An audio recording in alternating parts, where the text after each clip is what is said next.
Shalom semuanya.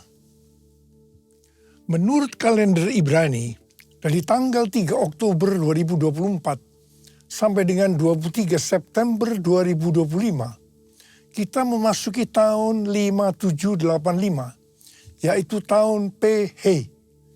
PH artinya 85. P itu angka 80. H merupakan huruf kelima dari alfabet Ibrani. Gambaran huruf P adalah sebuah mulut. Sedangkan angka 5 adalah kasih karunia. Angka 5 muncul 2 kali, yaitu berarti kasih karunia ganda akan dicurahkan. Katakan amin. Kunci untuk mendapatkan kasih karunia ganda adalah mulut. Ingat bahwa kita masih berada di dekade P, di mana kita diingatkan tentang peranan mulut, termasuk ucapan, lidah, termasuk juga apa yang diketik di media sosial. Amsal 18 ayat 21 berkata, hidup dan mati dikuasai lidah. Siapa suka menggunakannya akan memakan buahnya. Tuhan Yesus berkata dalam Matius 12 ayat 36 dan 37. Aku berkata kepadamu, setiap kata gegabah yang diucapkan orang akan dipertanggungjawabkannya pada hari penghakiman. Sebab menurut ucapanmu engkau akan dibenarkan, dan menurut ucapanmu pula engkau akan dihukum. Karena itu kita harus menjaga mulut, ucapan, lidah, apa yang diketik, dan menggunakannya untuk memuliakan Tuhan. Berkata benar dan membangun, serta menjauh dari kejahatan mulut dan saksi dusta. Ada kalanya Tuhan menghendaki agar kita berdiam diri. Puasa berbicara sebagai tindakan penguasaan diri. Ini juga adalah salah satu bentuk strategi peperangan rohani. Ingat waktu bangsa Israel menghancurkan tembok Yerikho. Kita baru meninggalkan tahun P Dalet 84 yang berbicara tentang pintu yang terbuka dan hanya orang yang merendahkan diri yang bisa memasuki pintu itu. Orang yang merendahkan dirinya, salah satu cirinya bisa lihat dari mulut, ucapan, lidah, dan apa yang diketik. Tahun 5785 ini merupakan kelanjutan dari tahun 5784, di mana merupakan tahun tiba-tiba. Tiba-tiba terjadi hal-hal yang belum pernah terjadi sebelumnya. Termasuk peperangan, bencana alam, kekacauan, keributan, dan termasuk juga pemurnian dalam gerejanya. Makna tahun 5785 adalah tahun menyambut kedatangan Roh Kudus. Yang membuat umat Tuhan merasa butuh dan mengingini Roh Kudus. Akan banyak terdengar orang-orang yang berseru-seru, kami memerlukan Engkau Roh Kudus. Kami memerlukan Engkau Roh Kudus. Come Holy Spirit, fall in this place. I need more and more of you. Fill me again with the power of your Spirit. Lord, I'm crying out for more and more of you.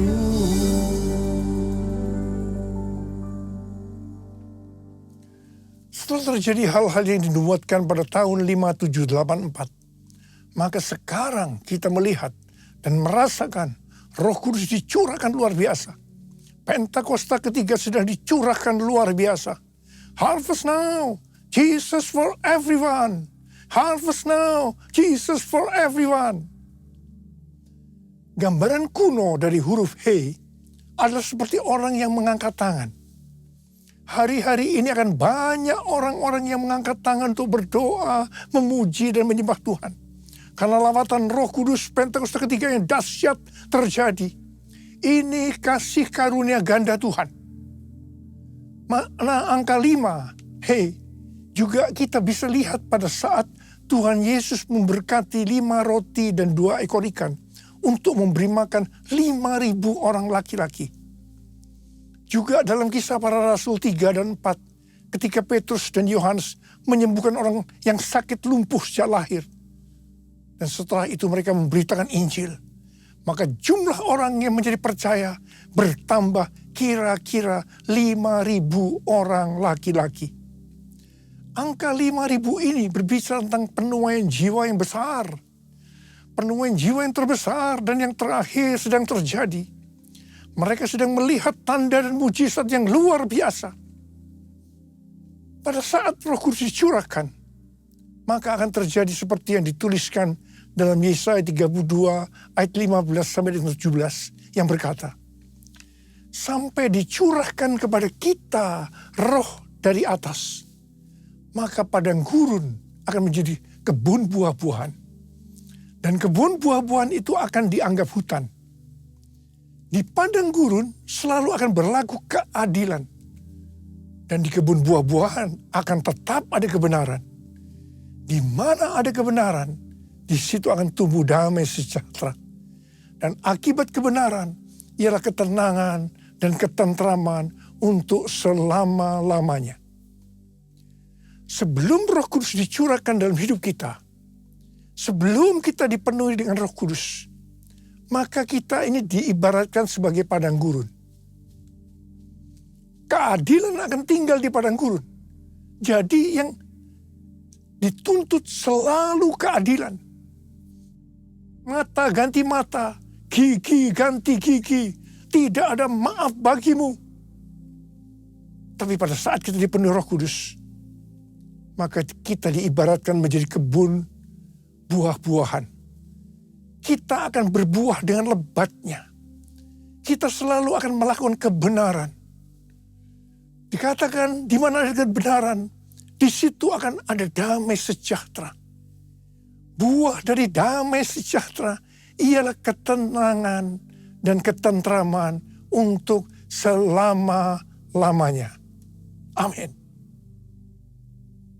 Makna huruf He seperti pada gambar ini adalah bahwa celah atau jendela yang terbentuk pada huruf He ini merupakan gambaran celah atau jendela mulut Tuhan yang menghembuskan rohnya. Perhatikan juga cara pelafalan huruf ini. Pun seperti orang yang menghembuskan nafasnya. He. Nama Abram berubah menjadi Abraham karena ditambah dengan huruf He, yang artinya Abram menjadi Abraham karena ada hembusan Roh Kudus, ada pewahyuan.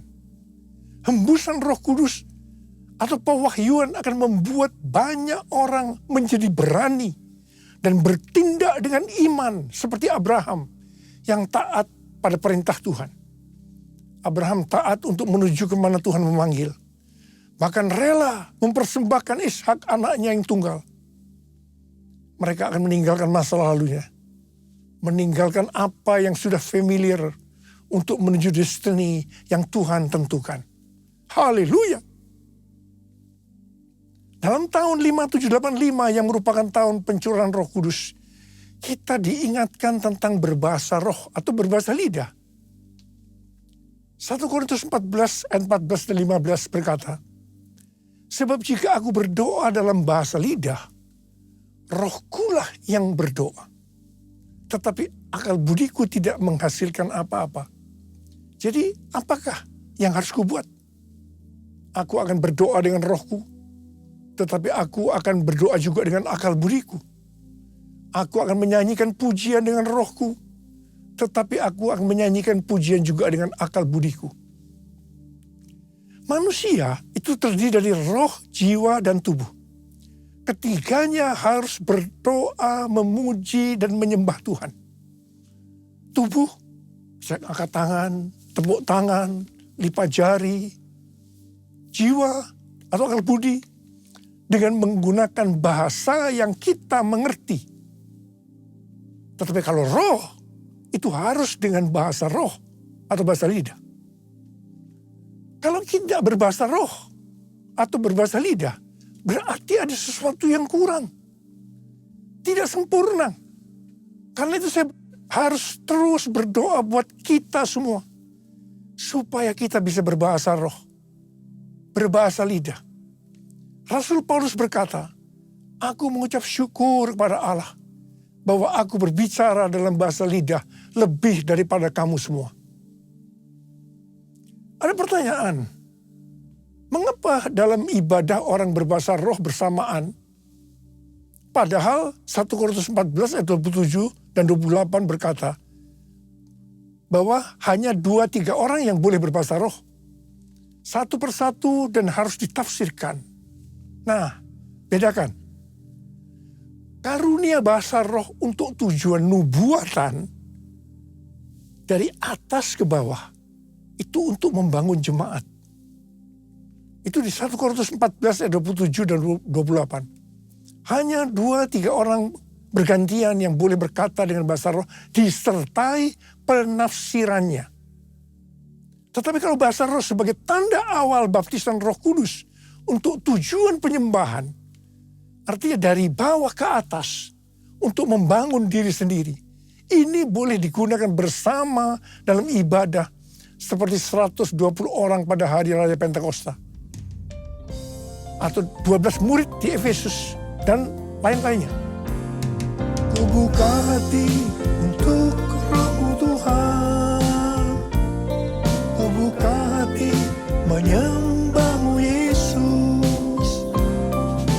Jamahlah kami, penuhi kami dengan kuasa Allah Maha Tinggi. Jamahlah kami, penuhi kami dengan kuasa Allah Maha Tinggi. Memasuki tahun 5785 yang merupakan tahun pencurahan Roh Kudus dan tahun kasih karunia ganda, kita juga harus memandang harta atau kekayaan yang Tuhan berikan dengan hati-hati agar kita menyenangkan hati Tuhan. Sehubungan dengan berkat atau kekayaan yang Tuhan berikan kepada kita, maka teologi GBI bukan teologi kemakmuran atau teologi kemiskinan, teologi penderitaan, tetapi teologi penata layanan. Artinya harus seimbang dalam mengelola talenta atau kekayaan yang Tuhan berikan kepada kita. Jadi prinsip mengenai yang pertama, pandangan terhadap kekayaan. Teologi kemiskinan itu berkata dosa. Teologi kemakmuran berkata itu kebenaran. Tetapi teologi penata layanan berkata itu tanggung jawab. Hal yang kedua, saya bekerja untuk, menurut teologi kemiskinan, sekedar memenuhi kebutuhan. Tetapi teologi kemakmuran berkata ingin jadi kaya. Tapi teologi penata layanan itu untuk melayani Tuhan. Orang berdosa, menurut teologi kemiskinan, itu adalah orang kaya. Tapi menurut teologi kemakmuran, itu orang miskin. Tetapi teologi penata layanan adalah orang yang tidak setia. Itu adalah orang yang berdosa.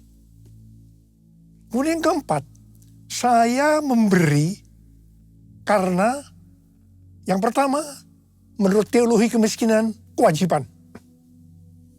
Tapi teologi kemakmuran berkata, untuk mendapat sesuatu nantinya. Tetapi teologi penata layanan, saya memberi karena mengasihi Tuhan. Dalam hal pemakaian uang, yang kelima, teologi kemiskinan diliputi rasa takut dan terpaksa. Tetapi yang menganut teologi kemakmuran, tidak hati-hati dan konsumtif, boros. Tetapi teologi penata layanan, mereka berdoa dan bertanggung jawab. Dari tabel ini, maka ada beberapa hal yang harus diperhatikan. Yang pertama, Amsal 28 ayat 20 berkata, orang yang dapat dipercaya mendapat banyak berkat. Tetapi orang yang ingin cepat kaya tidak akan luput dari hukuman. 1 Timotius 6 ayat 9 dan 10 berkata, namun mereka yang ingin kaya terjatuh ke dalam pencobaan, ke dalam jerat, dan ke dalam berbagai nafsu yang hampa dan mencelakakan, yang menenggelamkan manusia ke dalam keruntuhan dan kebinasaan. Sebab akar segala kejahatan ialah cinta uang. Dan karena memburu uanglah beberapa orang telah menyimpang dari iman dan menyiksa dirinya dengan berbagai duka. Ada seorang muda yang kaya datang kepada Tuhan Yesus dan berkata, Guru, perbuatan baik apakah yang harus kuperbuat untuk memperoleh hidup yang kekal? Tuhan Yesus menjawab, jikalau engkau ingin masuk ke dalam hidup, turutilah segala perintah Allah. Perintah yang mana? Jangan membunuh, jangan berzina, jangan mencuri, jangan mengucapkan saksi dusta, hormatilah ayahmu dan ibumu, dan kasihilah sesamamu manusia seperti dirimu sendiri. Jawab orang muda itu, semua telah kuturuti, apalagi yang masih kurang? Yesus berkata, jikalau engkau hendak sempurna, pergilah, juallah apa yang kau miliki, dan berikanlah itu kepada orang-orang miskin, dan engkau akan memiliki harta di sorga. Kemudian datanglah kemari, dan ikutlah aku. Mendengar perkataan itu, pergilah orang muda yang kaya itu dengan sedih, sebab hartanya banyak. Yesus berkata kepada murid-muridnya, sukar sekali orang kaya masuk ke dalam kerajaan sorga. Lebih mudah seekor unta melewati lubang jarum daripada orang kaya masuk ke dalam kerajaan Allah. Mendengar itu murid-muridnya gempar, tercengang dan berkata, jika demikian, siapakah yang dapat diselamatkan? Yesus berkata, bagi manusia hal ini tidak mungkin, tetapi bagi Allah segala sesuatu mungkin. Untuk bisa masuk kerajaan Allah, maka kita harus mengasihi Tuhan Yesus, Allah kita, dengan segenap hati, dengan segenap jiwa, dan dengan segenap akal budi, dan mengasihi sesama manusia seperti diri kita sendiri. Nah, orang muda yang kaya gagal mengasihi Tuhan Allah kita dengan segenap hati, jiwa, dan akal budi, karena hartanya banyak. Mazmur 62 ayat 11b berkata, apabila harta makin bertambah, janganlah hatimu melekat padanya. Jadi supaya hati kita tidak lekat pada harta, maka kita harus memberi. Alasannya karena mengasihi Tuhan, tidak yang lain-lain. 1 Timotius 6 ayat 17 dan 19 berkata, peringatkanlah orang kaya di dunia ini, agar mereka jangan tinggi hati dan jangan berharap pada sesuatu yang tak tentu seperti kekayaan, melainkan pada Allah yang dalam kekayaannya memberikan kepada kita segala sesuatu untuk dinikmati. Peringatkanlah agar mereka itu berbuat baik, menjadi kaya dalam perbuatan baik, suka memberi dan membagi. Dengan demikian, mereka mengumpulkan suatu harta sebagai dasar yang baik bagi dirinya di waktu yang akan datang untuk mencapai hidup yang sebenarnya. Saudara, kalau kita melihat ini, orang kaya masuk surga oleh karena mengikuti ayat ini. Sesuai dengan ayat tadi, kita melihat bahwa orang kaya bisa masuk surga. Sekali lagi diingatkan, kita memberi bukan karena kewajiban. Kita memberi bukan karena untuk mendapat sesuatu nantinya, tetapi kita memberi karena mengasihi Tuhan. Aku mengasihi Engkau, Yesus, dengan segenap hatiku. Aku mengasihi Engkau, Yesus, dengan segenap jiwaku. Renungkan firman-Mu siang dan malam, ku pegang perintah-Mu dan ku lakukan. Engkau tahu ya Tuhan, tujuan hidupku hanyalah untuk menyenangkan hati-Mu. Menyenangkan hati-Mu, menyenangkan hati-Mu.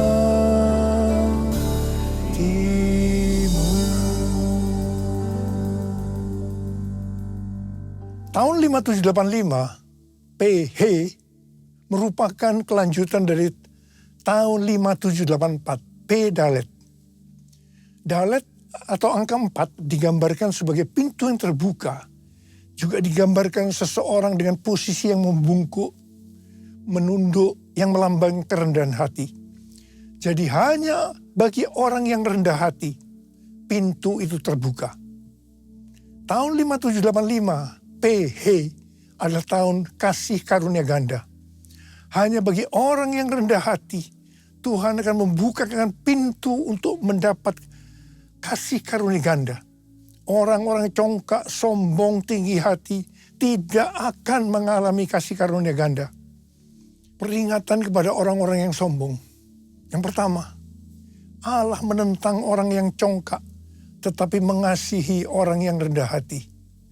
Ini ada di 2 ayat. Yakobus 4 ayat 6 dan 1 Petrus 5 ayat 5. Jadi ini berarti suatu peringatan yang sangat serius. Yang kedua, Amsal 16 ayat 5 berkata, setiap orang yang tinggi hati adalah kekejian bagi Tuhan. Sungguh, ia tidak akan luput dari hukuman. Yang ketiga, Amsal 16 ayat 18 berkata, kecongkakan mendahului kehancuran dan tinggi hati mendahului kejatuhan. Hari-hari ini, kita sedang memasuki tahun yang baru. Tahun 5785, PH, yang merupakan kelanjutan dari P Dalet. Saudara, saya percaya peringatan tentang kita harus rendah hati, itu sangat kuat. Sekali lagi, Tuhan sangat menentang orang congkak. Saya mau berdoa buat saudara. Mari, kita semua di hadapan Tuhan. Mungkin selama ini tanah gersang, sehingga kesombongan muncul, padang gurun. Tapi mari kita sekarang angkat tangan kita. Kita katakan, kita minta, ini tahun Roh Kudus. Ini tahun pencurahan Roh Kudus. Mari, angkat tangan kita di hadapan Tuhan. Nyanyikan bersama saya. Curahkan Tuhanku hujan Roh-Mu, basahilah sekarang tanah gersang. Jesus, telah lama ku nanti, berikan kini, lalu ku bersujud menyembah-Mu. Mari angkat tangan kita. Uria la la bashara la bala bala bala bala bala bala bala. Ora la bala bala bala bala. Oh ya la la bala bala bala bala bala bala bala bala. Tuhan, curahkan Roh-Mu. Curahkan Roh-Mu ya Tuhan, curahkan Roh-Mu. Biarlah padang gurun ini menjadi berkebun buah-buahan. Kami yang congkak, ampuni kami Tuhan. Ampuni ya Tuhan. Buatlah kami menjadi rendah hati. Curahkan Roh-Mu, kami akan menerima Roh Kudus lebih lagi. Roh Kudus lebih lagi.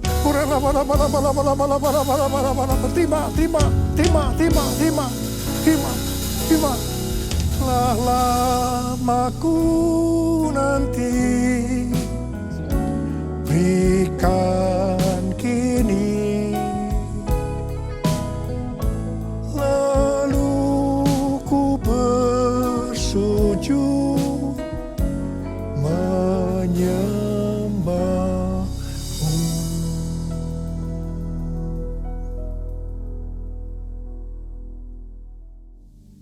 Mari kita akan masuk dalam perjamuan kudus.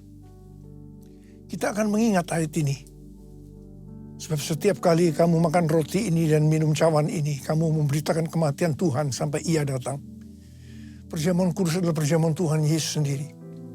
Setiap kali kita masuk dalam perjamuan kudus, Tuhan Yesus selalu berkata demikian. Biarlah ini menjadi peringatan akan daku. Karena itu mari, arahkan hati kita kepada kebaikan Tuhan. Kita akan mengingat kebaikan Tuhan. Mari tundukkan kepala. Bapa, siapakah kami sebelum kami mengenal Engkau? Kami semua orang berdosa. Upah dosa adalah maut, mati. Tapi Engkau yang tidak berdosa telah dijadikan dosa oleh karena kami. Engkau harus turun dari sorga mulia, mati ganti kami dengan penderitaan yang luar biasa. Sungguh kalau kau memikirkan betapa baiknya Engkau Tuhan. Engkau jadikan kami sebagai anak-anak-Mu. Engkau tuntun, Engkau bela, Engkau berkati, Engkau lindungi kami. Engkau juga tegur kalau kami salah. Itu Engkau ya Aba. Itu Engkau ya Aba. Kita akan diberkati Tuhan melalui perjamuan kudus. Tapi Tuhan mau kita makan dan minum dengan cara yang benar. Karena itu masing-masing berdoa. Introspeksi. Lihat keadaan diri masing-masing. Jangan menyimpan dosa. Kalau ada dosa yang Tuhan ingatkan saat ini, langsung minta ampun. Langsung minta ampun, ampuni saya Tuhan. Ampuni saya Tuhan, ampuni. Kau melihat anak-anak-Mu ya Tuhan, sedang minta ampun pada Tuhan. Layakkan kami untuk masuk dalam perjamuan kudus. Bapak terima kasih. Bapak terima kasih. Kami akan masuk dalam perjamuan kudus dengan hati yang penuh ucapan syukur. Dalam nama Yesus kami berdoa. Amin. Sekarang mari angkat roti di tangan kita tinggi-tinggi. Sebab apa yang telah kuteruskan kepadamu telah aku terima dari Tuhan. Yaitu bahwa Tuhan Yesus pada malam waktu Ia diserahkan mengambil roti dan sesudah itu Ia mengucap syukur atasnya. Dia memecah-mecahkannya dan berkata, inilah tubuhku yang diserahkan bagi kamu. Perbuatlah ini menjadi peringatan akan aku. Sudah dikasih Tuhan, bukankah roti yang kita pecah-pecahkan ini adalah persekutuan kita dengan tubuh Kristus. Mari kita makan dalam nama Yesus.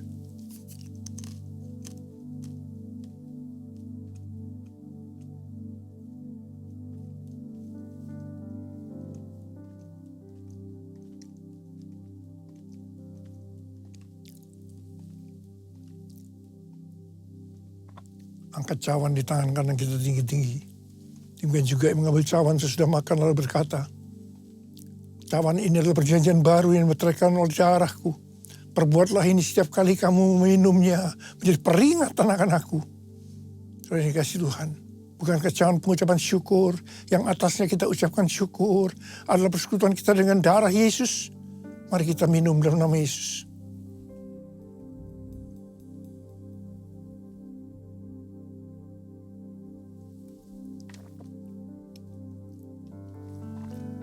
Ucapkan syukur dan terima kasih dengan suara.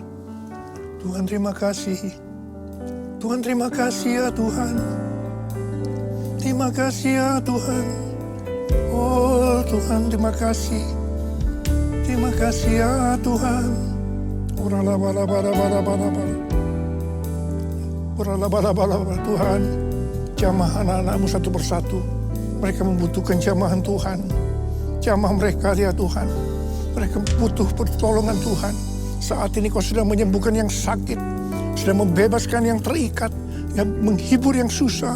Menguatkan yang lemah. Memberikan pengharapan-pengharapan yang baru. Bagi yang datang dengan keadaan putus pengharapan. Tuhan Yesus, Kau baik. Kau sungguh baik dan sangat baik pada kami semua. Bapa terima kasih. Terima kasih. Terima kasih Tuhan. Terima kasih. Terima kasih Yesusku. Terima kasih Yesusku, puji syukur hanya bagi Tuhanku. Terima kasih Yesusku, terima kasih Yesusku, puji syukur hanya bagi Tuhanku. Terima kasih, terima kasih Yesusku, terima kasih Yesusku, puji syukur hanya bagi Tuhanku.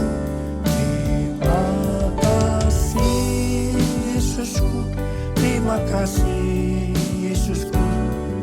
Puji syukur hanya bagi Tuhanku. Puji syukur hanya bagi Tuhanku. Puji syukur hanya bagi Tuhanku.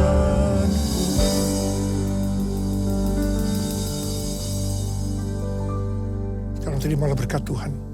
Kasih karunia berlimpah-limpah daripada Allah Bapa di dalam Anak yang tunggal Yesus Kristus. Persekutuan yang manis dengan Roh Kudus menyertai kita semua mulai hari ini. Sampai Tuhan Yesus datang menjemput kita di awan-awan. Dan bahkan sampai selama-lamanya. Yang percaya bersama-sama katakan, Amin.